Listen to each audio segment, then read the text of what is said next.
Amen. Yan, purihin ng Diyos. Magandang umaga sa ating lahat. At habang tayo naghihintay sa iba, tayo mag-aral muna ng salita ng Diyos. Ano na ba tayo ngayon sa 1 Corinthians 7? Okay, 1 Corinthians chapter 7. Mga katanungan tungkol sa pag-aasawa. O tungkol pala sa mag-asawa yun. Yan, purihin ng Diyos. Yan. Salamat sa Panginoon. 1 Corinthians chapter 7. Kasi 5 and 6 tayo na nakaraan. Tayo bumukas dito. Okay. Pero bago yun, tayo muna yung manalangin sa Diyos. Lord, salamat po sa iyong mga pagpapalang buhay na ibigay mo sa amin, Panginoon.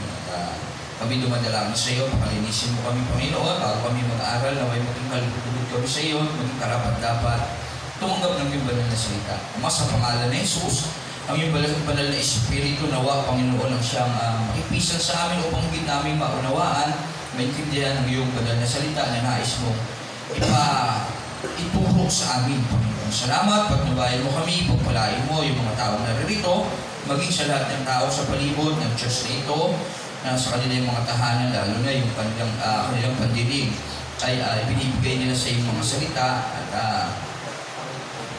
hindi lang yung maintindihan lang yung mga salita at magawa din nila ito sa kanilang buhay. Salamat, Panginoon, gabayan mo kami at gawin mo matagumpay ang araw na ito para sa iyo. Purihin ka, ito po kami sa magdalangin sa pangalan ni Jesus. Amen. Amen. Parapakan natin ang Diyos. Purihin ang ating Panginoong Jesus. Yan, sabi roon, ang katanungan tungkol sa pag-aasawa. Ano pala tayo sa 1 Corinthians chapter 7. Ating kasi ito nire-review. Yan, at kung ano ibigay sa atin ng Panginoon na pahayag, nating ipapahayag. Kaya purihin ng Diyos. At ngayon, nasa 1 Corinthians chapter 7 na tayo sa ating pagbabasa ng banal na kasulatan sa aklat ng mga taga-Korinto. Sabi doon, katanungan tungkol sa pag-aasawa. Maraming katanungan din ng mga tao noon, panahon nila Pablo. Sabi rito, tungkol naman 7:1 dito sa akin.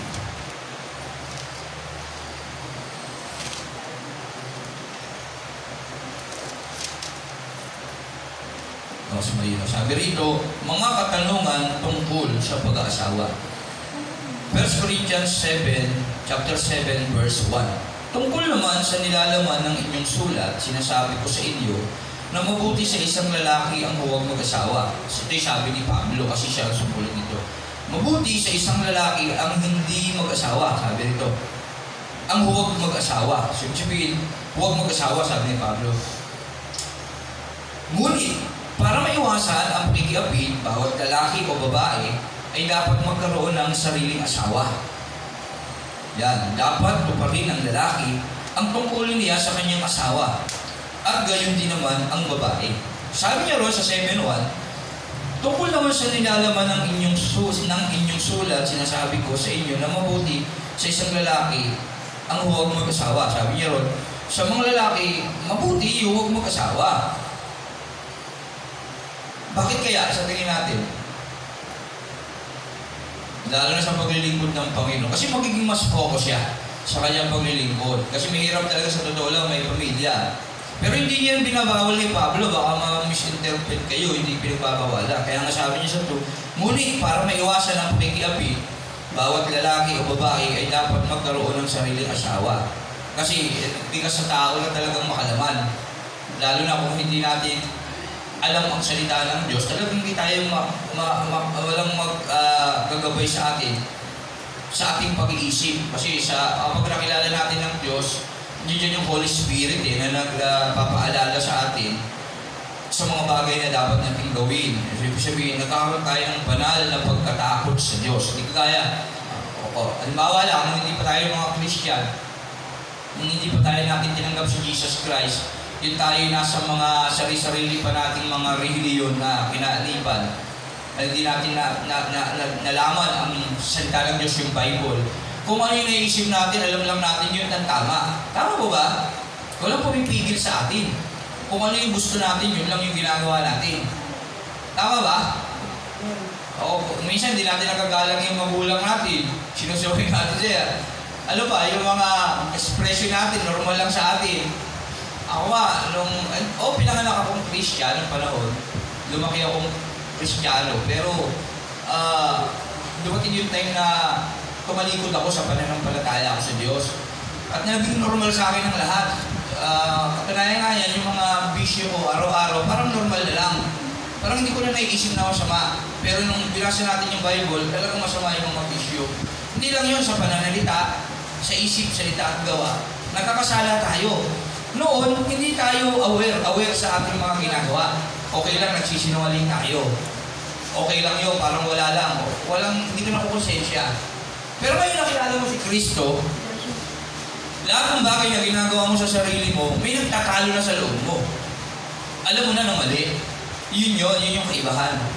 Kaya sa ating ka-OB, natural na talagang yung laman ang niyaan. Kaya sabi ni Pablo sa tumulit para maiwasan ang pakikiapit bawat lalaki o babae, dapat magkaroon ng sariling asawa. Para maiwasan magkasala. Kasi mamaya, mag-iba maglaro sa isip mo, magnasa ka sa ibang asawa ng iba, hindi nangangalunya ka ng masama na yun, pakikiapit na yun. Tayo pa naman, pag may ginusto tayo, sabi ng ibang bahagi ng kasulatan, pag mayroon kayong gusto, at kukunin niyo yun, at papatay pa nga kayo kung kailangan. So, ibig sabihin, mga hama ka pa ng tao, o makakapanakit ka ng tao, o makakapagtaksila mo yung tao, o makuha mo lang yung gusto mo. Yun yung ating konsepto bilang taong hindi pinaghaharian ng Diyos.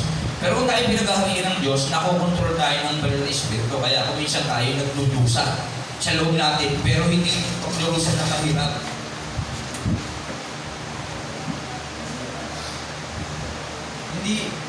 Hindi pagdudusa.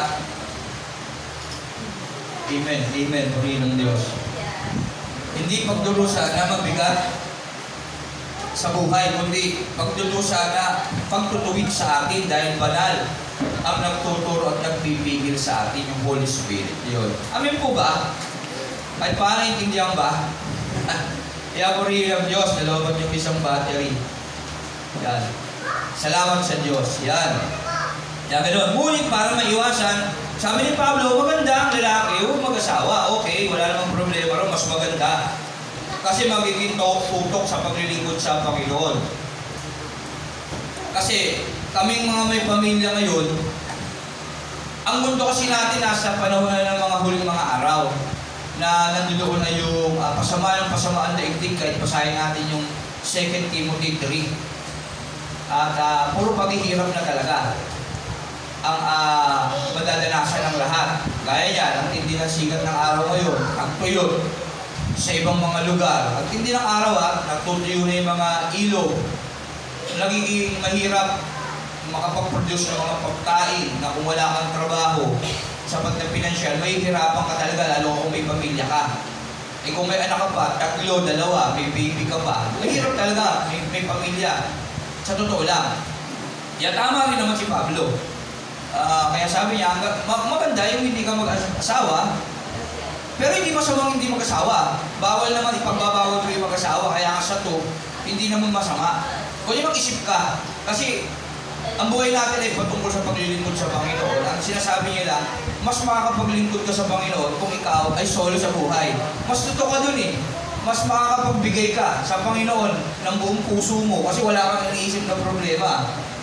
Sample lang sa aming buhay. May mga kailangan kaming bilhin, may kailangan kaming bayaran, may kailangan din provide sa gawain ng Panginoon, mahahati. Kaya gano'n. Kaya yun yung sinutumbok ni Pablo. Ngunit para maiwasan ang pakikipid, bawat lalaki o babae, dapat magkaroon ng sariling asawa. Para hindi ka magkasala, kailangan mo na lang mag-asawa kung di mo kaya kontrolin yung sarili mo. Dapat to pa rin ang lalaki at tungkulin niya sa kanyang asawa. Kung may asawa ka, sabi rito, kung mag-aasawa ka, dapat mo to pa rin ang tungkulin mo sa iyong asawa. At gayon din naman ang babae. Kaya sa mga binatang dalaga, tandaan nyo ito, pag naging mag-asawa na kayo, dapat nyo tuparin yung tungkulin ninyo sa isa't isa. Yan, gayon din naman ang babae. Ganon din ang babae. sapagkat hindi na ang babae ang may karapatan sa sarili nilang katawan, kundi ang kanyang asawa. Tandaan natin to dapat ang lalaki ang ulo ng pamilya. Tandaan natin yan, yun ang sabi ng Diyos. Kaya dapat, sapagkat hindi ang babae ang may karapatan sa sarili niyang katawan, kundi ang kanyang asawa. Kasi si Eva ay nanggaling lamang sa katawan ni Adan. Ang babae nanggaling sa lalaki, kaya dapat talaga sumusunod siya sa lalaki at nagpapasakop siya sa karapatan ng kanyang asawa. Gayon din naman, hindi na ang lalaki ang may karapatan sa sarili niyang katawan, kundi ang kanyang asawa. Ganon din sa lalaki, vice versa lang. Kasi kayo nga nag-isa na Kaya nga, ang dalawa ay nagiging isa pag kinakasal sila. Kaya isa na sila. Iisa na silang katawan, iisa na silang apelido kapag tayo kinasal. Okay? Natandaan natin yan. Kaya hindi isa lang ang hindi kayo magkukontrahan. Dapat sa lahat ng pagkakataon, magkasundo kayo. At siyempre, pagkakasundo nyo, huwag sama-sama. Kasi kapag nagkasundo kayo sama-sama, magiging kagaya tayo ni Ananias niya at saka yung asawa niya. Pinatay ng Diyos yun. Kaya pag nagkakasundo kayo sama-sama, mag-ingat kayo, maalala lang, baka matulog tayo kay Ananias, tsaka kay sinasawa niya, Sapira. Pinatay ng Diyos yun. Bakit? Nagkasundo silang gumawa ng masama sa banal na espiritu. Ayun yun, sa ano lang yun, sarili pa nilang yaman yun. Kasi may lupa sila, ari-arihan, binenta nila, at nagkasundo silang ibigay nila sa Diyos. Nung binibentahan, ang hinayang na sila, hindi nila binigay, binawasan nila. Nangako na sila sa banal na espiritu yun Kaya, pag-ingat kayo. Hindi tayo kagaya nila, pero ganun din yung pagkakasala na nagagawa natin. Kaya huwag kayo magkakasundo sa pagkakasala. Hanggat maaari, mayroong isa sa inyo talaga na nagiging sentro ang Diyos. At dapat pakinggan nyo ang isa't isa sa paggawa nyo ng mga bagay na dapat nyo gawin. Dapat nauuna doon yung pagtupad nyo sa tungkulin nyo sa Diyos. Tandaan nyo yan. Kaya napakahalaga niyan. Ang dalawa ay dapat isa sa desisyon. Ano yun? Dapat kalooban ng Diyos. Pag kayo nagkasundo, mag-ingat kayo. Lalo na kung masama yun. Pagsuway sa Diyos yun, mag-ingat kayo. Paalala lang yun sa atin. Ano lang natin kasi ang dulo yung topic. Dapat tuparin ng lalaki ang tungkulin ni Beatrice sa kanyang asawa at gayon din naman ang babae. Sapagkat hindi ang babae ang may karapatan sa sarili niyang katawan, kundi ang kanyang asawa. Gayon din naman, hindi ang lalaki ang may karapatan sa sarili niyang katawan, kundi ang asawa. Kaya dapat ang lalaki nakikinig din sa babae. Ang babae naman nagpapasakop sa lalaki. At dapat sa sentro nila ang Diyos. Yun ang ibig sabihin nun. Sa kanilang desisyon, hindi sila pareho ang dapat masunod, kundi ang Diyos ang masusunod sa kanila. Kasi meron tayong pinakapunong pare. Ang Diyos yun, ang ating Panginoong Hesus, na nagsasalita sa pamamagitan ng kanyang banal na kasulatan, sa pamamagitan ng mga nangangaral, sa pamamagitan ng mga nagtuturo. Kaya nga tayo ng church, nangangaral, pinapangaralan at tinuturuan. At tayo naman, kailangan natin makinig at buksan ang ating mga puso. Hindi kay pastor, hindi kay teacher, kundi sa Diyos na nagtuturo kay pastor at kay teacher, ay pahayag yung nais niyang sabihin sa iyo at sa akin. Amen po ba? Yan, ayun ang salita ng Diyos na sinasabi sa atin. 5. Huwag ninyong ipagkait ang inyong sarili sa isa't isa. Ibig sabihin, huwag mong salumatin yung isa't isa, huwag kayong magsalumatan sa isa't isa. Kasi kapag yung utos niya hindi mo sinusunod, sinasalumat mo na siya. Ngayon, kung para sa Diyos, makinig ka. Kung hindi, umayos ka. Okay? Ganun lang yun. Mag-intindihan, lalo na kapag tungkol sa gawain ng Diyos, dapat nagkakasundo kayo doon. Huwag ninyong ipagkait ang inyong sarili sa isa't isa. Huwag kang sumalungat. Halimbawa, kasi may sarili tayong nasa. Nasa yung kaisipan nating sarili. Ang ibig sabihin nun, kasalanan. Kasi kapag tayo ginagawa natin sa sarili natin, yung isang bagay, hindi tayo nakikinig sa salita ng Diyos, pagkakasala yun. Ang tawag sa atin ng religyoso tao. Kaya huwag tayo maging religyoso. Yung nakikinig tayo sa sarili nating pasya. Yun yung ibig sabihin doon. Huwag na yung pagkakait ang inyong sarili sa isa't isa maliban pagkasunduan ninyo. Huwag mo lang magsipin upang mayukol. Ito yung sa literal to na ginagawa ng mag-asawa. Kasi may mga yung isa gusto, isa ayaw. Kaya dapat nasa ayos kayo pareho. Mayukol ninyo ang panahon. Ang ibig sabihin, Pakinggan nyo huwag ninyong ipagkait ang inyong sarili sa isa't isa. Malibang pagkasunduan ninyong huwag muna magsiping upang maiupol ninyo ang panahon sa pananalangin. So, ibig sabihin, huwag muna, unahin ninyo ang Diyos at hayaan nyo ang Diyos ang magdikta ng mga bagay na dapat nyo gawin. At hindi naman tayo sinasaklawan ng Diyos sa mga bagay na gusto natin, ang ibig sabihin dito.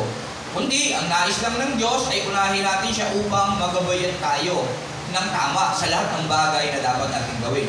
Ngunit pagkatapos, tsaka nyo na gawin yung dapat nyo gawin kasi nagabayan na kayo ng Diyos at pinaalam na sa inyo ng Diyos yung mga bagay na dapat nyo gawin. Muli kayo upang hindi kayo matukso ni Satanas dahil hindi na kayo makapagpigil. Kaya ibig sabihin lang dapat kontrolado lang natin yung mga dapat natin gawin at paano dapat ang Diyos ang nauuna sa mga desisyon natin. Amen? Yan. Ganun po yun. Ang sinasabi ko hindi utos, kundi pangunawa. Pag-unawa sa inyong kalagayan kasi yun nga tayo, likas sa atin na may pita. Kaya sabi ni Pablo, hindi utos to. Pangunawa ito, common sense. Common sense to, na alam naman natin yung tama dahil nakakain naman sila Eva at Adan ng bunga ng punong kahoy na kakalaman sa mabuting masama. Kaya bawat taong isinisilang at lumalaki, alam niya yung mabuting masama. Maging yung masasamang tao, alam din nila yung mabuti. Kasi likas yun sa atin. Nakakain sila Eva at Adan at namana natin yun. Tama po ba? Kaya alam natin yan, common sense. Mag-isip tayo maigi. Nais ko sana ang bawat isa ay makatulad ko. Ngunit may kanya-kanyang kaloob mula sa Diyos at ang mga ito ay hindi pare-pareho. Pero Pablo, gusto niya sana, nawa, na maging kagaya niya sa kanyang buhay yung mga miyembro niya, yung mga iglesia na kanyang pinamumunahan. Lahat ng kanyang mga tinuturuan. Kasi kilala niya yung sarili niya eh. Kaya tayo dapat kilala din natin sarili natin kagaya ni Pablo. Okay? Kapag hindi natin kilala yung sarili natin, magtanong tayo sa Diyos. Okay? Para magkaroon tayo ng stable na kaisipan at paglilingkod natin sa Diyos. Si Pablo kasi kaya ganito, kung mangaral, gusto ko sana maging katulad ko kayo eh. Kasi higit sa lahat, kilala niya yung sarili niya. Alam niya yung salita ng Diyos. Alam niya yung sinusunod niya ito. Alam niya ito na dapat gawin. Dapat ganun din tayo. Dapat kilala natin yung sarili natin, lalo na sa paglilingkod natin sa Diyos. Meron tayong iisang kaisipan na tinataha, kundi daan patungo sa Diyos. Ngunit may kanya-kanyang kaloob, pero sabi niya ron, meron tayong kanya-kanyang gift mula sa Diyos at ang mga ito ay hindi pare-pareho. Kasi may kanya-kanya tayong kakayahan, kaya gusto sana lahat tayo, kagaya ko, kilala ko kasi sarili ko, kilala ko yung Diyos, at alam ko yung pinili ko lang. Kayo, hindi ko naman kayo kilala, pero alam ko na bawat isa sa atin ay may talent na binigay ang Diyos at hindi pare-pareho kasi iglesia tayo eh. Katawan ni Kristo na si Kristo ang ulo. At sa bawat katawan na yun, may iba-ibang parte. Kaya sabi ni Pablo, iba-iba yung ating mga tungkulin na dapat gampanan. Ito ang masasabi ko sa mga walang asawa at sa mga byuda. Mabuti pa sa kanila ang manatiling walang asawa tulad ko. Ngunit kung hindi sila makapagpigil sa sarili, mag-asawa sila. Mas mabuti ang mag-asawa kaysa di makapagpigil sa matinding pagnanasa. Sa buhay mo, hindi ka kagaya ni Pablo na mapagtimpi. Dapat nakilala mo yung sarili mo. Lord, hindi ko talaga kaya kung sakaling wala akong kapareha kasi mahiga ang aking laman. But, Lord, loobin mo na magkaroon ako ng kapareha. At iyan natin ang Diyos ang magbigay noon. Okay? Huwag tayo ang gagawa nun. Imagine niyo sa buhay ni Adan. Si Adan ba naghanap ng asawa niya? Hindi. Ano yung trabaho ni Adan sa Garden of Eden? Nabahala siya, busy siya eh. Pinapangalanan niya yung mga hayop. Ikaw, dahil mabilis ka tumakbo, zebra. Ikaw, halimbawa lang yun, hindi ko sinabi sa Bible yun. Baka hanapin yun. Nasa kanila sinabi ni Pastor Ronnie zebra dito. Halimbawa lang ikaw, aso. Kumakahul ka, aso, itatawag ko sa iyo. Busy siya, hindi niya iniisip yun eh. Pagkus nakita ng Diyos at hindi mabuti sa tao, mag-isip pagod siya eh. Di ba? Nakita ng Diyos yun, ng Diyos yun nasa taas, itignan siya, pinagmamasdan. Ganon din sa atin, pinagmamasdan tayo. Tignan siya ng Diyos. Busy. Kung bigyan mo naman din ng kasiyahan, maaaring ganon, ang iniisip ng Diyos nun. Wala siyang kapareho sa lahat, may mga hayop. Subalit si Adan ay isang tao. Nakita ng Diyos yun. Kasi Adan naman, hindi niya iniisip yun eh. Tama, nagtatrabaho lang siya. Pinapangalanan niya, pinapamahala kasi may mga tubig lang ng bukal noon. Maaaring dinidiligan niya yung mga halaman ng panahon na yun. Nabahala na siya kung ano yung strategy yung ginagawa niya. Nag-uaguro, nag-aano siya ng mga bagay-bagay. O kaya, mga natuto yung mga dahon, tinatanggal-tanggal niya. Busy siya. Hindi siya naghanap. Ang Diyos ang nakakita sa kanya. Kaya sa buhay natin, huwag tayo maghanap. Kaya kung minsan tayo napapahamak, namamaling desisyon. At ang sabi ng Bible, pag ang nasa, nagugat sa iyong puso. Pag nagugat, nagbubunga yun ng pagkakasala. Kaya sabi ni Balagtas, ang pag-ibig, hahamakin, di naman, masunod ka lamang. Tama? Kapag ang pag-ibig pumasok sa puso ni naman, sabi ni Balagtas, totoo yun. Hahamakin ang lahat, masunod ka lamang. Una, tuturuan ka niyan, negatibo lang ha. Tuturuan ka niyan magsinungaling sa sarili mo. Mga negatibo to. Tutulungan ka niya magsinungaling sa pamilya mo. Tutulungan ka niya maging tamad. Totoo yun. Kasi na-experience ko yan nung binata ako. Yung in love ako. Sa totoo lang. Love is blind. Parang sabi, what is love? Love is blind. Love is wonderful things. Yung Islam ng kami nun eh. Hindi wonderful eh. Kasi natututo kong tumakas sa amin. Natututo kong mangupit. Sabi ko sa tatay, tayo may babayaran kami libro kahit wala. Magkano? Kasi naka-deliver kami figurin eh. 200, laking pera na ng 200 nun. Dinibigyan ako nun. Mag-date kami. O, mag-date ko rin sinungaling ko sa magulang ano pa. Nagiging tamad ako. Dati, nililinis ako ng bahay. Third bahay namin eh. Yung taas, gawa ng figurin. Laki madumi yun. Di ko na nililinis. Yung second floor kasi mahabang mga trabador namin. Ang puputi ng yabag. Galit ako nun. Lilinisin ko yung floor waxing ko. Hindi ko na ginagawa nun. Hindi na natutuwa sa akin yung tatay ko, nanay ko, kasi nanay ko naglilinis eh. Dati natutulungan ko siya, eh hindi na. Naging tamad ako. Kasi focus na ako sa kanya, lagi na siya panaginip ko eh. Di ba? May colored na yung panaginip ko, dati black and white yan eh. Yung nagkagirlfriend na ako, nanginiligawan ako, naging colored na. Makulay na yung buhay ko. Hindi ko alam, hindi na makulay nasa paligid ko. Naiinis na pala sa akin. Lagi kami magkasama. Tapos tumatakas na rin siya sa tatay niya. Nasusuntok na yung girlfriend ko ng tatay niya. Ganun ba yung pagmamahal? Hindi. Ang pagmamahal ay malawak. Kaya isipin natin yun. Si Adan hindi naghanap ng mapapakasawa niya. Bagkus nakita ng Diyos yun at ang Diyos ang nagbigay sa kanya nun sa ikabubuti. Nga lang, talaga may free will tayo eh. Kaya nga ng istorya ng Garden of Eden, may laman, may nasa, nagdesisyon pa rin sila sa sarili nila. Kaya nagkasala. Kaya isipin natin yun. Ipasok lang natin kasi kasama sa topic yung pag-aasawa. Ito naman ang masasabi ko sa mga walang asawa at sa mga byuda. Mabuti pa sa kanila ang manatiling walang asawa tulad ko. Sabi ni Pablo, kasi hindi siya nag-asawa eh. Ngunit kung hindi sila makapagpigil sa sarili, mag-asawa sila. Mas mabuti ang mag-asawa kaysa di makapagpigil sa matinding pagnanasa kasi mayroong magkasala. Kaya sa mga, maalala lang, di ko kayo pinalo yung mga may girlfriend at boyfriend dyan. Hindi na kayo makapagpigil. Mag-asawa na kayo, hindi ito mag-asawa na kayo kasi pero kaysa naman nagkakasala kayo o sa espiritu, mahirap yun. Ito naman ang inuutos sa mga may asawa. Hindi mula sa akin, kundi mula sa Panginoon. Sabi ni Pablo, ito hindi mula sa akin. Yung una, para sa kanya yan. Pag di na kayo magpagpigil, magsawa na kayo kasi kaysa nang magkakasala kayo. Hirap yun. At abuta kayo ng pagkamatay niyo sa pagkakasala, mabigat yun. Pierdo na kayo nun. Yun ang totoo. Ito naman ay inuutos sa mga may asawa. Hindi na sa akin, sabi niya, kundi sa Diyos. Diyos na ang nagsasabi ito, huwag makipaghiwalay ang babae sa kanyang asawa, kaya bawal pag nagsawa kayo, huwag kayo makikipaghiwalay. Ngunit kung siya ay hihiwalay, manatili siya walang asawa. O kayo ay muling makipagkasundo sa kanyang asawa. Kapag tayo may asawa, pinagbabawal ng Diyos na maghiwalay. Ngayon, paano yung pastor kapag hiwalay na ako? O huwag ka mag-asawa.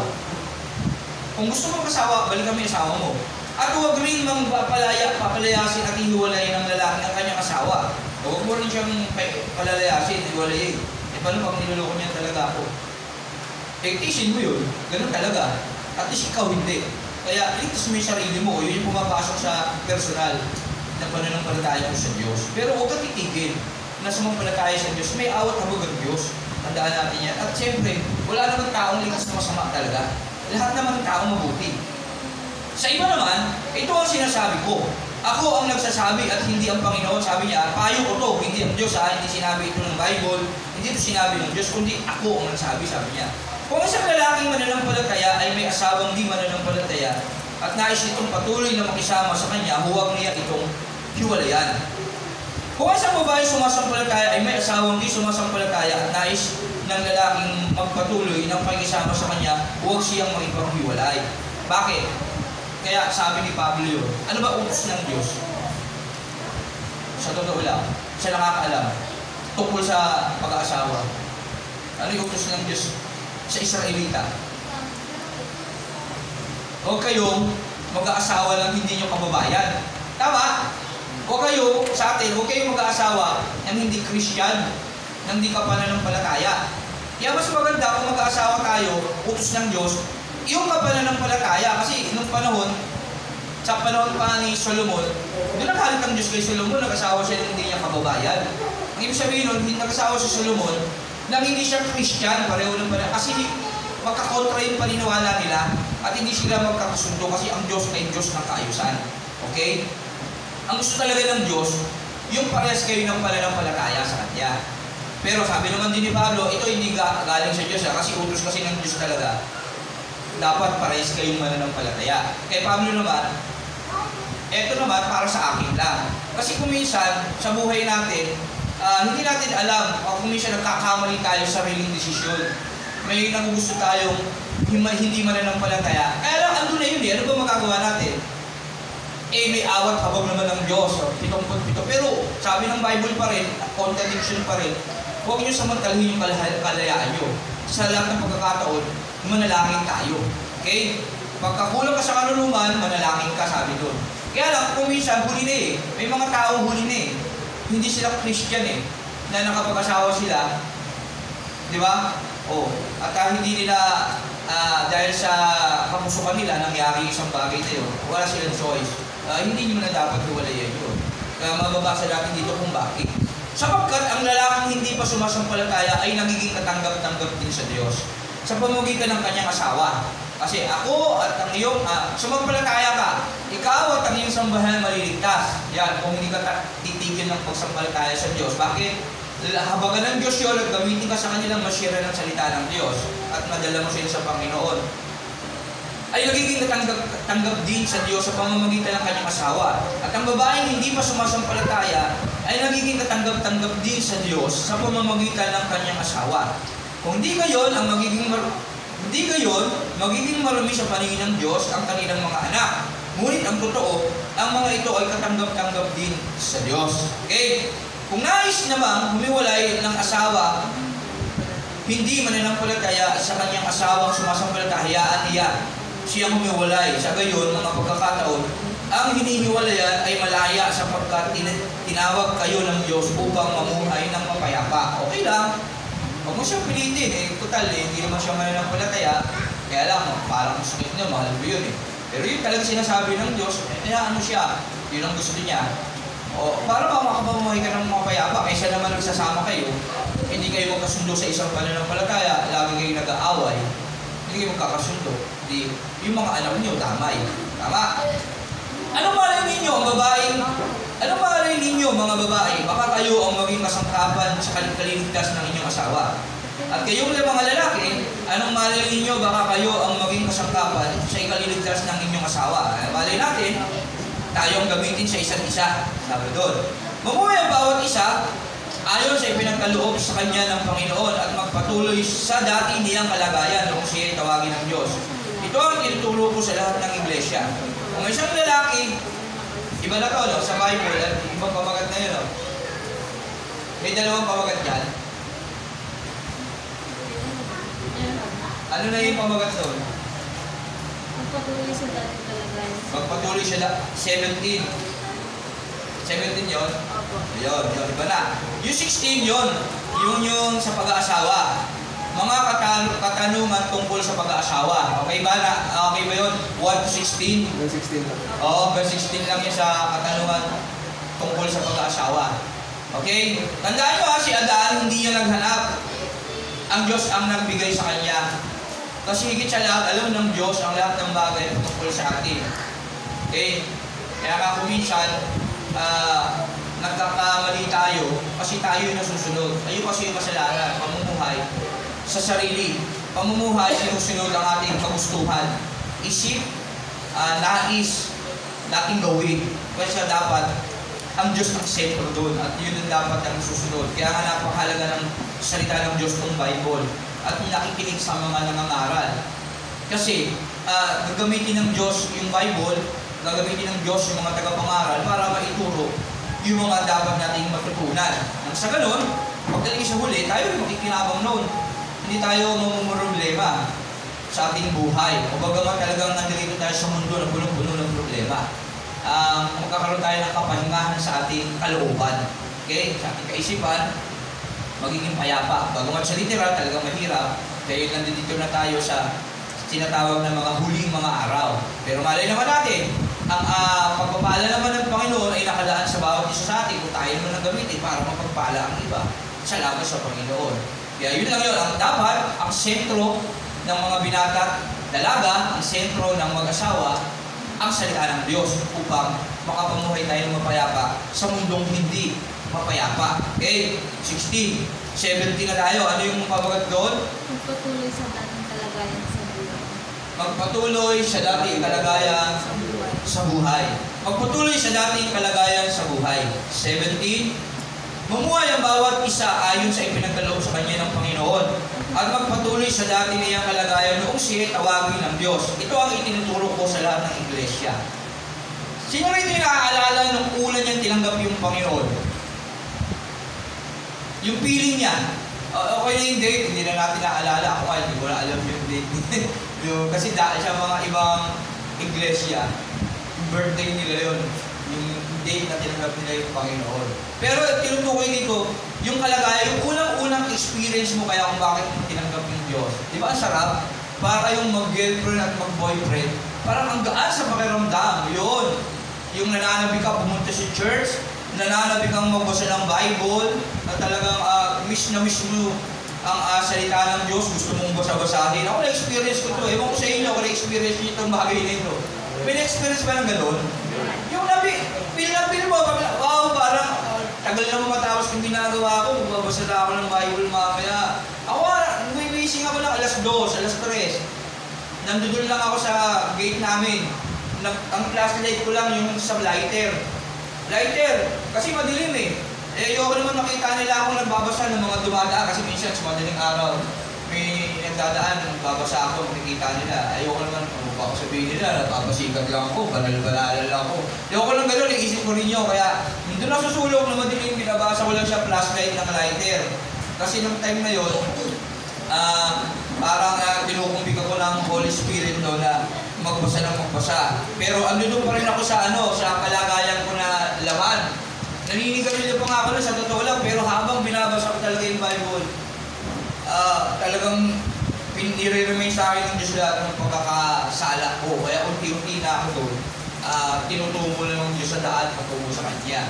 Unti-unti ko na siya nalalampasan at pinapalawan ng Diyos na habang binabasa ko bawat verse, lumuluha, hindi ko mapigilan talaga yung luha ko. Talagang hindi ko naman siya hindi mapigilan, hindi ko makontrol yung sarili ko habang binabasa ko siya. Kahit tumutuloy yung luha, maliwanag pa rin. Ang liit ng sulat nun eh. Okay pa yung mata ko nun eh. Ang liit pa na, yung generic pang Bible yung gamit ko nun, warak-warak na nga ngayon eh, pero nasa bahay pa rin. Kasi ilang kami gumagamit doon. Talagang yun, ng experience ko, yung talagang tinatanggap ko na yung Panginoon sa buhay. Pero andun pa din yung mga nagagawa ko hindi maganda. Kaya lang, unti-unti, nasa pagproseso tayo ng pagbabago ng panahon na yun. Talagang namimiss ko yung church, kaya nga asawa ko, nung time na yun, doon ko yata kitira sa church eh. Yan o. Parang ayaw mo na umuwi ah. Lagi ka na sa church eh. Ayaw mo na rin ba magtrabaho? Ganun. Kaya kung minsan ganun, hindi pa rin siya, dedicated pa sa Panginoon. Kaya na-realize ko din, hindi maganda yung ganun. naglilingkod ako sa Panginoon, pero may nagagalit sa akin. Hindi, dapat malawak tayo kasi kung minsan ginagamit din ng Diyos yan para matuto tayo. Kaya sa lahat ng aspeto ng buhay natin, dapat inoobserbahan natin yung sarili natin. Sa lahat ng bagay, tinuturuan tayo ng Diyos. Hindi dapat tayo salot sa lipunan. Una sa pamilya natin. Saan ka nakakitang Christian? Nakikinig sa iyo yung tao sa loob ng bahay mo. Tama? Saan ka nakakitang Christian? Nagtaglay yung pangalan ni Kristo na may nagagalit sa iyo. Hindi ka nakakatulong. Nakagilid yung pabigat ka. Tama? Dapat naiisip niyo yun, naiisip natin yun. Ganun ang buhay ng Kristiyano, malawak kagaya ng Kristo. Kaya, tandaan natin yun, hindi tayo perfecto. Pero ngayon mga Kristiyano, dapat maging malawak yung isip natin, taglay natin ang pangalan ni Kristo. Maging totoong Kristiyano tayo. Mamuha ng bawat isa ayon sa ipinagkaloob sa kanya ng Panginoon. At magpatuloy sa dati niyang kalagayan noong siya tawagin ng Diyos. Ito ang itinuturo ko sa lahat ng iglesia. Nung time na nakilala mo ang Diyos, parang girlfriend mo, lahat ng gusto niya, gusto mo ibigay. Lahat ng mga bagay na ikibubuti niya, gusto mong ihanda. Ganon din sa Panginoon. Kaya lahat ng bagay na gusto ng Diyos, dapat nakikita mo yun. Okay? At nalalaman mo, at gusto mong gawin na maging kalugod-lugod sa Kanya, kaya dapat pinaplansya mo yung mga bagay sa palibot ko. Tama ba? Kasi yun yung Diyos nakakakita ng lahat eh. Nakikita ka niya, at paano ko ba palarangalan ng Diyos? Sa pagmamahal. Okay? Tandaan niya na ang katuparan ng kautusan, yung pagmamahal. Ang katuparan ng pagmamahal sa Diyos, yung pag-ibig sa isa't isa. Kaya dapat sa lahat ng pagkakataon, ayos yung ating relasyon. Hindi tayo perfecto. Pero tinuturo sa atin ng Diyos to para malaman natin yung mga bagay na dapat natin gawin. Okay? Kung ang isang lalaki ay tuli na nang siya'y tawagin ng Diyos, huwag na niyang alisin ang mga palatandaan ng kanyang pagiging tuli. At kung hindi naman tuli, nang siya'y tawagin, huwag na siyang mag-asam pa, magpatuli pa. Yan, ano ba yung sabihin dito? Sa inyong palagay. Kung isang lalaki ay tuli, na nang siya'y tawagin, ano ba yung tuli?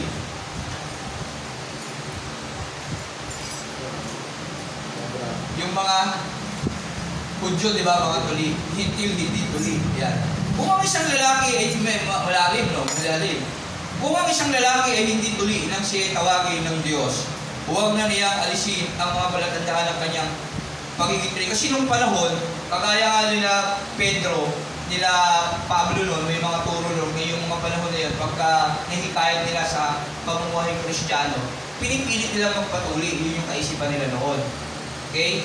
Sa panahon nila, hindi naman na mahalaga yun. Okay? Hindi mahalaga kung tuli o hindi. Literal lang yun eh.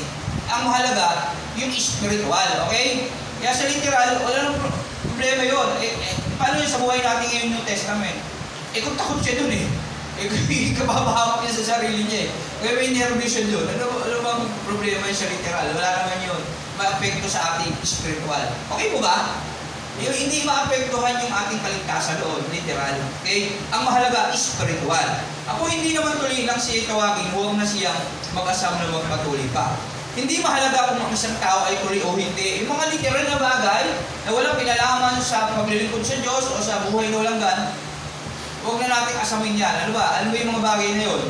Yung mga literal na kaugalian na minana natin sa ating mga ninuno na hindi na dapat natin problemahin pa. Sa tingin nyo, ano yung mga bagay na yun? Yung mga pinagbabawal lang? Mga tradisyon. Diba, pamaliin yan. Yun yung ibig nilang tumbukin doon. Yung mga literal. Yung mga walang kinalaman sa pagpapalago ng pananampalataya. Hindi mahalaga kung isang tao ay tuloy o hindi. Ang mahalaga kasi spiritual, hindi mahalaga yung literal. Yung kautusan, pagsunod sa kautusan, bawal kumain ng ganito. Hindi doon. Bawal yung ganito kapag ganito, gano'n. Hindi doon ang kaligtasan. Tandaan natin yan. Sa madaling salita, hindi mahalaga ang mga material o literal na bagay. Ang mahalaga yung spiritual. So, bakit ang mahalaga ay ang pagsunod sa mga utos ng Diyos. Yan. Ang pinakamahalaga, yung pagsunod sa utos ng Diyos. Ano ba yung utos ng Diyos? Spiritual. Yan. Ibigin ng Diyos ng higit sa lahat. Paano? Kapwa. Pagmamahal sa kapwa. Yan ang palatandaan na iniibig mo ang Diyos. You must love one another, sabi roon, sa pagpapakita natin pagmamahal sa Diyos. Ikaw ba isang alipin ang manatili ang bawat isa sa katutubong kalagayan niya sa buhay nang siya'y tawagin ng Diyos. Ikaw ba'y isang alipin ng tawagin ka ng Diyos? Huwag mong intindihin iyon. Ngunit kung may pagkakataong kang maging isang malaya, samantalahin mo. Ang isang alipin noon, kasi may mga hangganan lang dapat gawin ng alipin noon, may mga limitasyon. Sabihin, ang Diyos kapag tinawag ka, malaya ka na sa lahat ng bagay. Kaya huwag mo na isipin yung mga bagay at kung may pagkakataon kang lumago sa pananampalataya, samantalahin mo yun.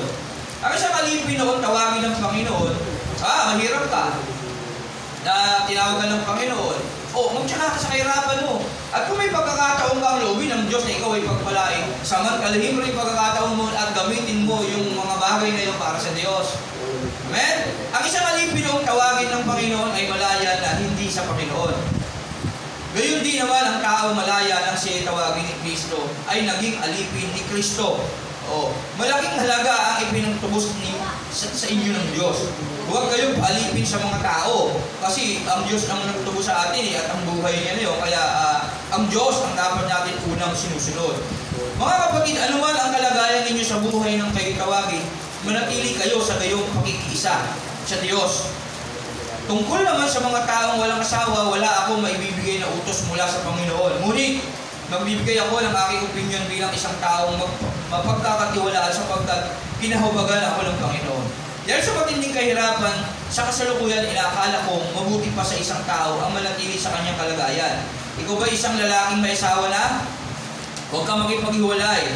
Wala ka pa bang asawa? Huwag mo lang hangaring magkaasawa kasi mahirap nga naman. Sa kanya to sa pananaw niya, tama naman. Isipin nyo. Ngunit, kung ikaw ay mag-aasawa, hindi ka magkakasala.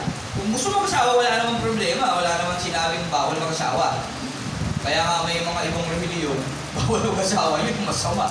Pero pabawal nila yun sabi ng Bible, wala namang bawal Hindi ka nagkakasala. Kung ang isang dalaga ay mag-asawa, hindi rin siya nagkakasala. Ngunit, ang nag-aasawa ay magdaranas ng kahirapan sa buhay na ito. Kaya huwag tayo magtaka kung bakit tayo dumadanas. At nawa sa mga walang asawa, hindi pa dumadanas nito kasi wala pa kayo asawa, mag-isip kayo. At kaya plano. Ang plano dapat maging totoo kayo sa Diyos para gabayan kayo sa lahat ng desisyon. Magdanas ng kahirapan sa buhay na ito at iyan ang nais kong maiwasan ninyo. Yun yung totoo talaga. Sinasabi ni Pablo ito kasi pagdating ang pagsisisi kasi nasa bandang hulihan. Wala yan sa unahan. Kasi kung nasa umpisa yan, dapat maunlad tayo lahat. Tama? Mga kapatid, ito ang ibig kong sabihin. Malapit na ang oras ng panahon, kaya mula ngayon, ang may asawa ay mamuhay para walang asawa. Sabihin, ang focus natin ngayon, mga huling mga araw, ay hindi na tungkol dyan sa mga bagay na yan. At sabi nga rito, kung may asawa ka, dapat nga sa panahon ngayon, maging busy ka sa Panginoong paglilingkod. Kaya hindi natin may iwasan kung minsan, mamumuhay ka na walang asawa. Kaya yung ibang mga lingkod ng Diyos, yung mga pamilya nila, nakakawatak-watak yan kasi may kanya-kanyang tungkulin na ginagampanan sa Diyos. Kung minsan, busy sa gawain ng Panginoon, yung sarili nilang relasyon, napapabayaan natin nila. Pero okay lang yun, sa Diyos yun. At kayo nang bahala humingi sa Diyos ng mga bagay na dapat niyong gawin para turuan kayo ng mga bagay na dapat niyong gawin upang hindi niyo naman din mapabayaan yung pamilya niyo. Ayun yung sinasabi ni Pablo. Pero ang mundo natin ngayon ay patungkol sa paghahayo ng mabuting balita na kasi. Kaya nga go and make disciple. Kaya hindi na number one na kaisipan dapat natin yung pag-aasawa pa. Kasi hayaan natin ang Diyos magkaloob sa atin kung kalooban niyang mangyari sa atin yun o hindi. Amen po ba? Ang ibig sabihin nito, huwag mo nang i-focus yung sarili mo dyan, ang ikaw ang masunod. Kundi hayaan mo ang Diyos, hindi kasi bawal yan, at ang Diyos ang bahalang magbibigay sa atin yan. Huwag lang tayo ang gagawa ng mga bagay na gusto natin para makamtan yung bagay na gusto natin. Yun yung gusto sabihin ni Pablo. Mga kapatid, ito ang ibig kong sabihin. Malapit na ang oras ng panahon. Kasi sabi niya, mga kapatid, itong ibig ko kasi sabihin ganito. Malapit na kasi magunaw ang daigdig. Kaya mula ngayon, ang may asawa ay mamumuhay na parang walang asawa. Kaya nga noong time nung sa amin Sister Nora, lagi ko sa church kasi first time ko nakilala ang Diyos talaga, in love ako sa Diyos. Gusto ko laging naghawak ng gitara sa church. Gusto ko laging kumakanta. Gusto ko laging nagbabasa ng Bible. Kaya lagi ako nasa church, kasama ko mga kabataan, ng pastor dito. Practice kami. Meron gagawin pa ako sa bahay siya, nag-aalaga. Kay Nero na napakalikot. Bata pa si Nero nun eh. Papakod siya kay Nero. Hindi ko naiisip yun. Kasi gusto ko lang makita ang Diyos. In love na ako si Diyos eh. Walang problema yun. Walang masama doon. Tapos pagka umuwi ako, pagkagalitan ako ni Sister Nora, nagagalit pa ako sa kanya kasi parang naano ko pa sa Diyos pinaglilingkuran ko naman ng Diyos Di ba? Pinapagalitan ko pa siya, pero hindi dapat ganoon. Dahil iintindi, ang mga lalaki, unawain ninyo ang inyong asawa. Kasi may mga pangangailangan niya, napapagod din yan. At pangalawa, hindi pa malalalim yun. Okay? Ikaw ang malalim, ikaw ang magparaya, ikaw ang mag-adjust. Kaya yung mga bagay na hindi ko naiintindihan doon. Kaya dapat, pag in-love ka sa Panginoon, nakikita mo yung sarili mo, nakikita mo yung mga tao sa paligid mo, at na-appreciate mo sila. Yun ang tunay na talagang in-love sa Panginoon. Kaya hindi ka makasarili. Ang pag-ibig ay matyaga, hindi magagalitin, hindi makasarili. Okay? Sa 13 ng 1 Corinthians, kaya doon natin may intindihan yun. Pag may pag-ibig ka sa Diyos, hindi ka makasarili, hindi ka magagalitin. Okay? Maunawain ka, malawa ka. Kaya nakikita mo yung sarili mo, nakikita mo yung mga tao sa paligid mo. Pero politiko lang, hindi tayo perfecto, kasi hanggang nasa mundo tayo na ito, andyan ang kaaway.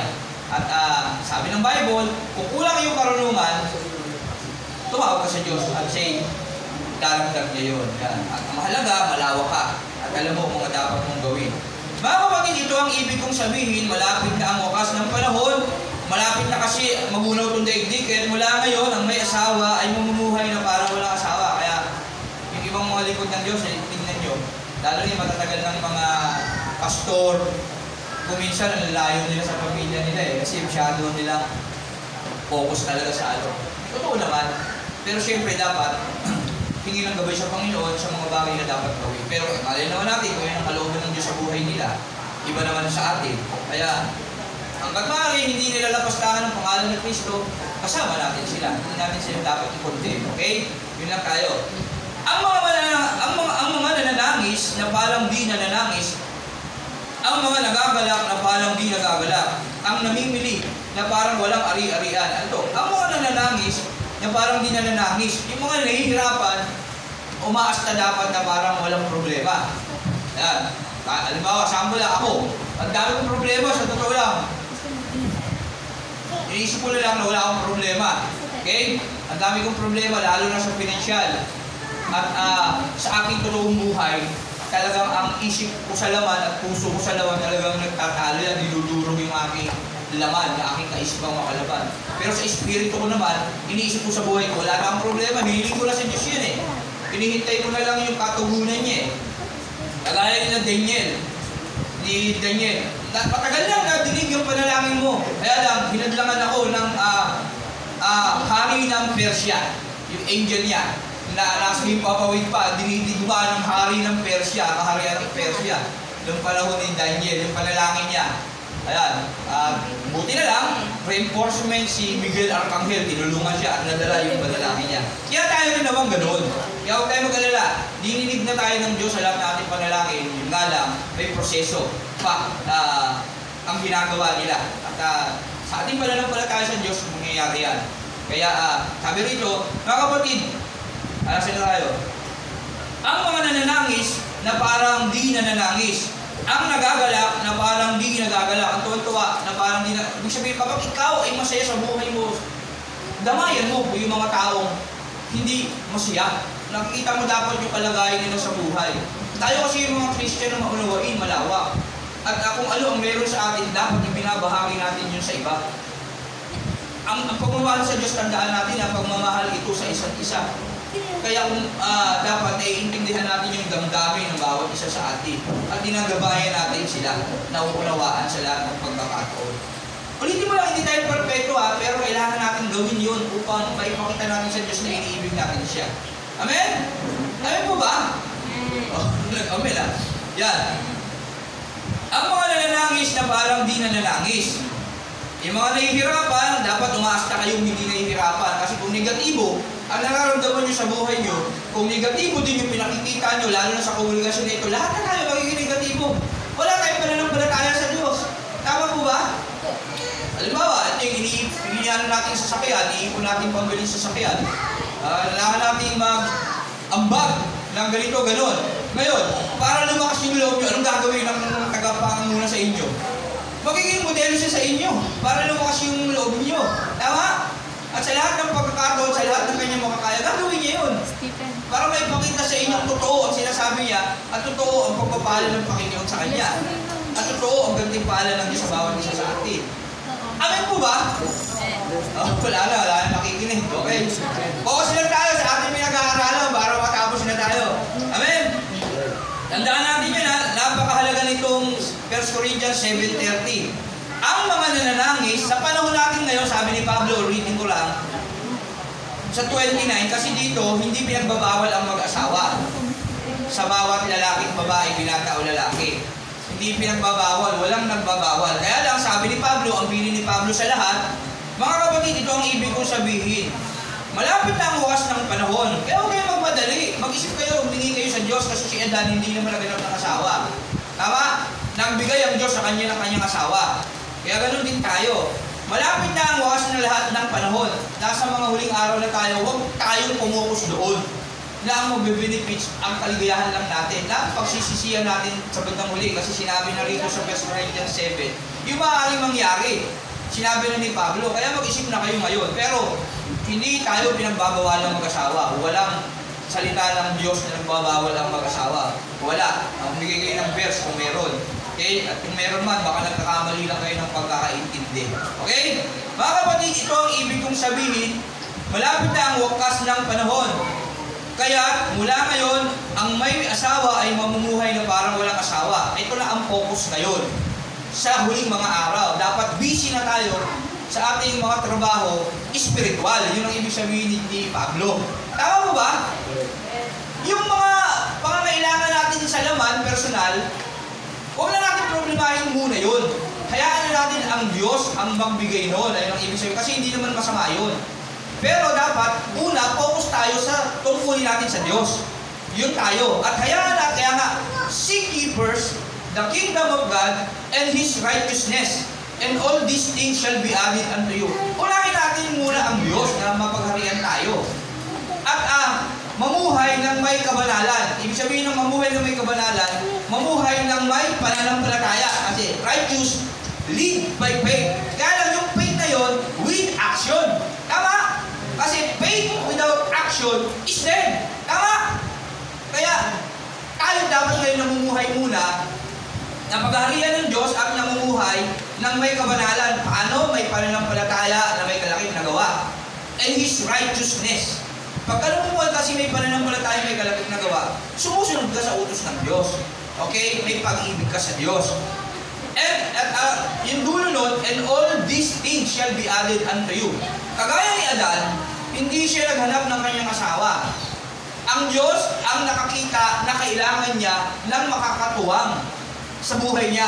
Kasi busy siya eh. Ang daming hayop, ang daming mga puno na dapat niyang diligan. Ang daming mga dahon na natutuyo, kaya tatanggalin niya.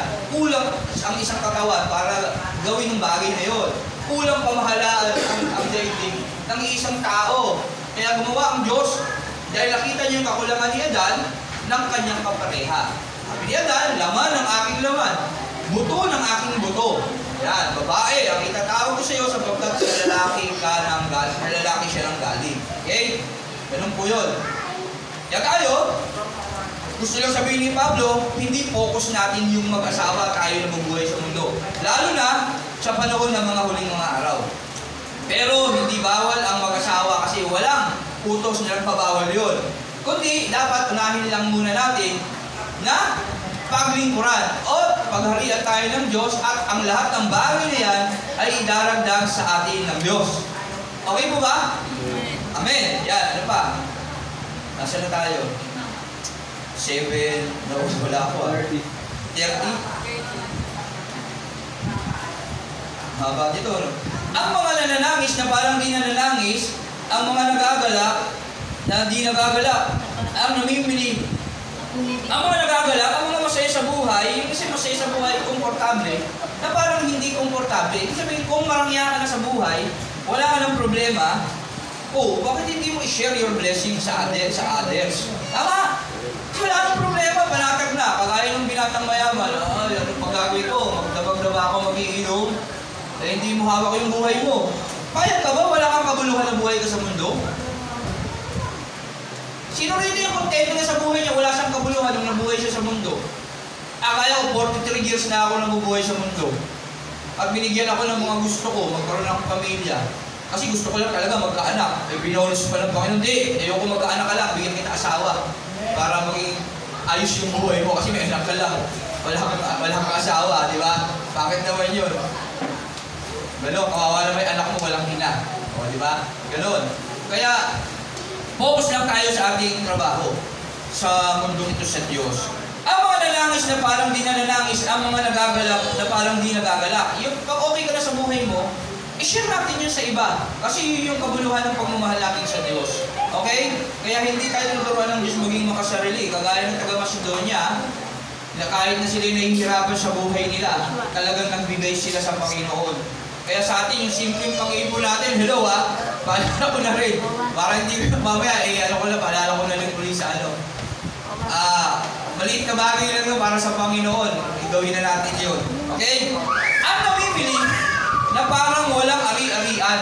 Yan, yung mga may kakayanan sa buhay. Ano na tayo, parang wala tayong ari-arian sa mundong ito.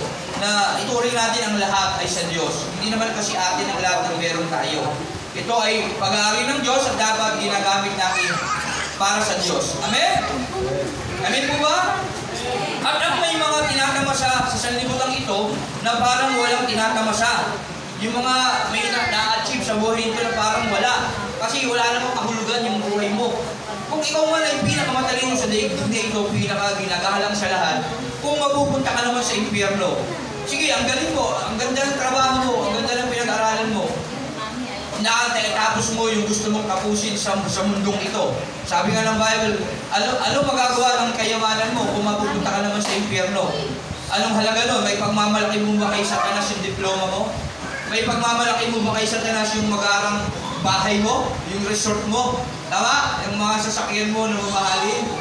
Wala! Hindi! Walang mangyayari dyan, okay? Na parang wala silang tinatamasa sapagkat ang lahat ng bagay sa daigdig na ito ay hindi magtatagal. Wawasakin ng Diyos yan eh. Wala matitirang bato sa ibabaw ng kababato. Nais kong malayo kayo sa mga alalahanin sa buhay. Ang pinagkakaabalahan ng lalaking walang asawa ay ang gawain ukol sa Panginoon. Dapat, kung paano niyang mabibigyan kaluburan ng Panginoon, dapat doon ang nakapokus tayo sa mga lalaki lalo sa mga may pamilya. Una, para mas lalong maging maayos yung ating kalagayan, yung ating pamilya sa Diyos. Ngunit, ang pinagkakaabalahan ng lalaking may asawa ay ang mga bagay na sa libutan ito. Kung paano niya mabibigyan kaluguran ang kanyang asawa. Yung mga may pamilya kasi ngayon, totok na sila sa kanilang problema. Kaya hindi na sila makapaglingkod sa Diyos.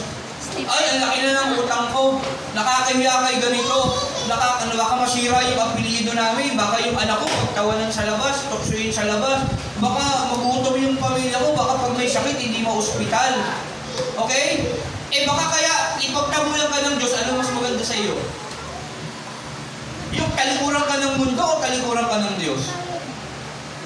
Yung sabihin sa iyo ng Diyos, lumayas ka, hindi kita kilala. Ano mahalaga sa iyo? Siyempre, natural, sabihin natin yon.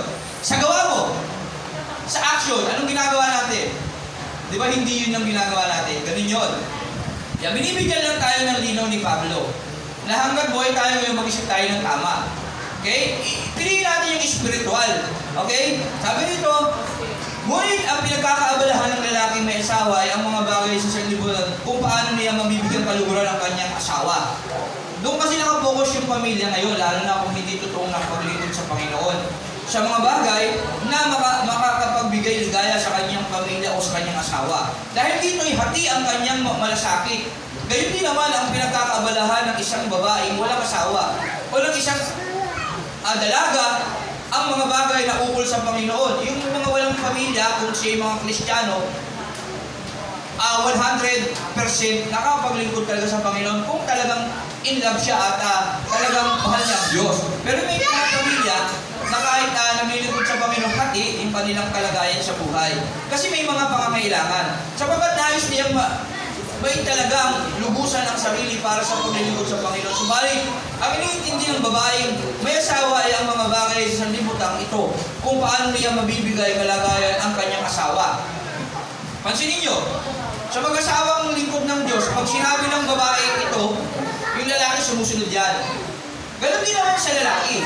Pag sinabi naman ng lalaki ito sa babae, sumusunod yan. Ay pag sinabi ng babae, ka na mag-church, mabubuhay ba yung church mo yung anak mo? Tama? Wala kayong bigas ngayon, magtrabaho ka ngayong linggo, magpe-pray ka ba? May magic ba ang Diyos? Tama? Ganun yan, nakilahati kung ano. Dahil sa gusto mong sundin ng Diyos, dahil gusto mahal mo yung asawa mo, mahal mo lalo na makikita mo yung anak mo, kung ano, mas matitimbang sa'yo yung gagawin ka, kakasala ka na.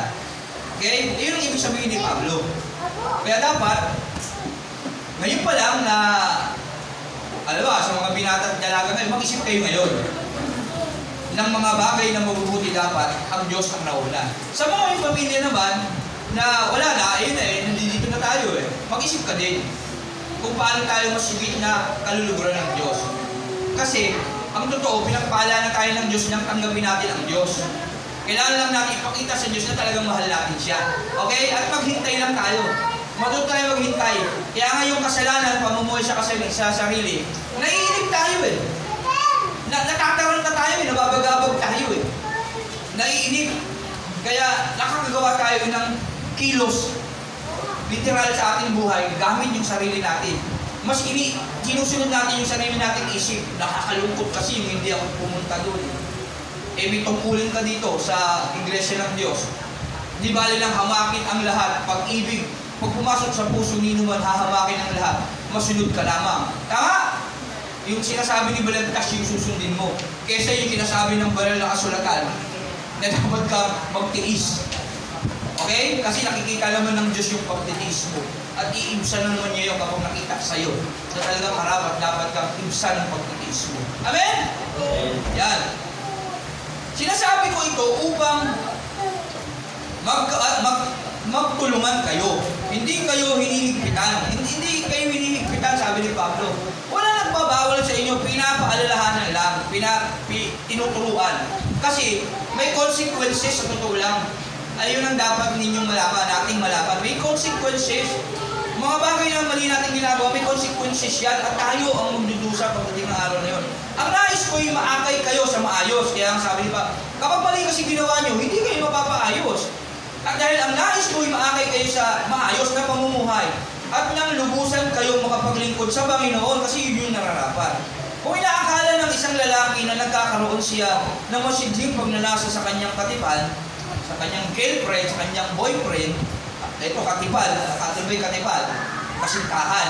At dahil dito ay kailangan pakasal sila, ito ay hindi kasalanan. Kasi magmamahalan naman kayo. At kung ipinasya niyang huwag pakasalan ang kanyang kasintahan at hindi naman siya napipilitan lamang at siya ay may lubusang pagpipigil sa sarili, mabuti ang ganitong kapasyahan. Walang masama sa pag-boyfriend at girlfriend. Yan ha. Walang sinasabi dito. Kaya lang, dapat nagpipigil kayo sa sarili ninyo. At huwag nyo dadayain ang Diyos sapagkat ang Diyos ay all-knowing God. Okay?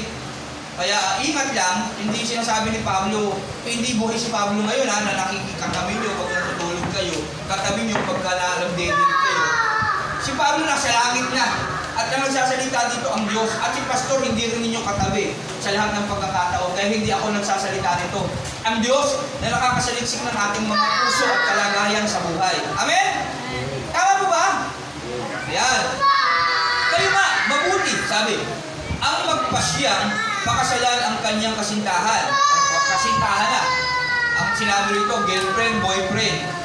Ngunit, mas mabuti ang hindi mag-asawa. Pero, mas mabuti ang hindi mag-asawa. Ang babae ay nakatali sa kanyang asawa. Bakit? Kasi ang babae, nakatali ka ng asawa mo susundin mo na yun, lalaki, ulo Dapat susunod ka ron sa ayaw mo at sa gusto mo. Utos ng Diyos yun. Habang nabubuhay ito, kapag namatay ang lalaki, ang babae ay wala. Kapag namatay siya, kaya lang, hindi mo naman siya pwedeng patayin, makakasala ka doon. Siya may pagpatay. Takpap, ilog niya, wala tutulog. Para laya na ako. Hindi pwede gano'n, masama yun. Okay, kapag namatay ang lalaki, ang babae ay malaya na. Pagka namatay na yung lalaki, tsaka ka pala magiging malaya. Bet mo yun.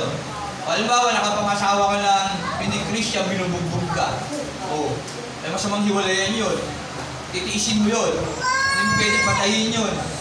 Tama? Kaya, sabi ni Pablo, okay lang kung hindi naman Hudyo yung asawa mo. Hindi tuli. Pero, hindi utos ng Diyos yun. Kasi utos ng Diyos, pareho kayo mananampalataya. Kaya Pablo, okay lang. Kung nandiyo dyan pero dapat maging Christian kayo pareho. Tama? Okay naman, tama naman. Wala namang problema ron. At sa palagay niya naman, ganun din ang ibig. Kasi siya naman ang Diyos. Oo nga, no? Kung madadala naman sa pagkakilala sa Panginoon. Kaya napakahalaga ng unang tamang desisyon natin na dapat desisyon ng Diyos. Tandaan nyo utos ng Diyos yun na dapat Christian. Okay? Kaya pag nandun doon umano yung pangangaral ni Pablo, pagpapayo niya. Dapat lang natin unawain itong mensahe na ito, 1 Corinthians chapter 7. At huwag na natin ulitin, ang haba na natin. Ang haba pala nito. Okay? 40, umabot ng 40. Subalit ang aking palagay, higit siyang nagiging maligaya kung mananatili siya sa kanyang kalagayan bilang biyuda. Iyan ang palagay ko. At sa palagay ko naman, nasa akin din ang Espiritu ng Diyos. Kaya si Pablo, bagamat sabi na Pablo, ang utos kasi ng Diyos ay ang mga magkasintahan dapat pareho Christian. Pero sa kasi iniisip niya, bilang tao na iisip niya yung kalagayan nila, may mga hindi Christian na nakapag-girlfriend ng Kristiyano, o baka nga naman sa evangelize, maging Christian sila. O yung mag-asawa, ganun din. Huli na, nakakilala sa Panginoon. Ako, nakakilala sa Panginoon. Ngayon lang, tapos syempre, asawa ko, hindi pa. O, hindi ko siya dapat hiwalayan, baka maging Kristiyano din siya. Okay? Bagamat hindi ganun ang utos ng Diyos, siya, utos ng Diyos, dapat pareho kayong Christian kapag magkakatuluyan kayo, at kung nagkasintahan kayo, dapat nagpipigil kayo sa sarili. Dapat alam niyo yun. At kay Pablo naman, alam ko, hindi ito yung utos ng Diyos. Pero sa palagay ko naman, sabi niya ron, sa palagay ko naman, nasa akin din ang Espiritu ng Diyos. Kasi mabuti naman yun eh. At ayun ay ikalalago ng gawain ng Diyos. At ayun yung dinidikta sa kanya ng banal na Espiritu ng Diyos base sa kanyang pag-aaral. Kagaya ni Solomon, pinag-aralan ko ang buhay ng tao at sinubukan ko rin itong gawin kay Solomon. Ganon din kay Pablo, naranasan niya na lahat na yun. Naranasan ko na managana, naranasan ko na maging kahos, naranasan ko na ang buhay kung ano ang sikreto. At walang sikreto siyang sinasabi, kundi si Hesus Kristo. Amen? Kaya yun, sa buhay natin dapat una talaga ang Diyos. Seek ye first the kingdom of God and His, huwag niyong kakalimutan yung and His righteousness. Okay? Ano yung righteousness? Laksa niyo, ano? Pananampalataya na may kalakip na gawa. Okay? Faith with action. At pagkatapos ng faith with action, and all these things shall be added unto you. Okay? Pero huwag magmadali lahat iyan ay nasa tamang panahon sa panahon ng Diyos. Amen? Kagaya ni Daniel, akala natin hindi tayo tinutugon ng Diyos, may proseso ang Diyos para doon. At alam ng Diyos ang nabubuti para sa atin. Jeremiah 29:11, batid ko lahat ang plano. Sabi natin Jeremiah 29:11. Sino gawa siyang malakas? Brother Nero, pakibasa mo. Jeremiah 29:11. Jeremiah. Sapagkat batid kong lubos ang mga plano ko para sa inyo. Mga planong hindi ninyo kakasama, kundi para sa inyo. Ito'y mga planong nagdudulot sa inyo ng pinabukasang puno ng pag-asa. Amen. Jeremiah 29:11, sapagkat batid kong lubos ang mga plano ko para sa inyo. Mga planong hindi ninyo ikasasama, kundi para sa inyong kabubuti. Ito'y mga planong magdudulot sa inyo ng pinabukasang pulong-pulo ng pag-asa. Kung lahat tayo ay manalaman at magpapasakop sa ating buhay ng Diyos, pagdating ng panahon, ito'y magiging pinabukasang pulong-pulo ng pag-asa. Amen? Amen? Amen. Palakpakan natin ang Panginoon. Na tayo. Nawa, kahit ganito ang ating pag-aaral, kahit naghahabol tayo palagi ng oras, at ang sarap paggulay-gulayan ang salita ng Diyos, sa totoo lang, ang lahat na katuruan ng Diyos, binibigay niya sa atin. Tayo na lang ang hinihintay. Yan, at huwag tayong tumigil na matinag sa mga gawa ng kaaway na idinudulot sa atin upang hadlangan tayo sa ating mga mabubuting bagay na gusto pagsunod sa Panginoon. Amen? Nawa, aralin pa natin ito sa ating mga bahay, yung 1 Corinthians chapter 7, para higit natin maintindihan. Alam po kasi marami pa akong hindi na ipahayag. Ating iba, medyo may kalabuan. Sa awat habang ng Diyos, tulong ng Banal na Espiritu, sa inyong pagbabasa, sa ating pagbabasa, ipapaunawa sa atin ang hindi ito, lalo na sa mga binata at dalaga na wala pang mga asawa ngayon. Maging sa ating mga may mga asawa na. Yan. At yung mga wala na rin asawa, siyempre. Lahat yan eh. Lahat yan. Ando doon, sinabi ni Pablo. Kaya purihin ng Diyos.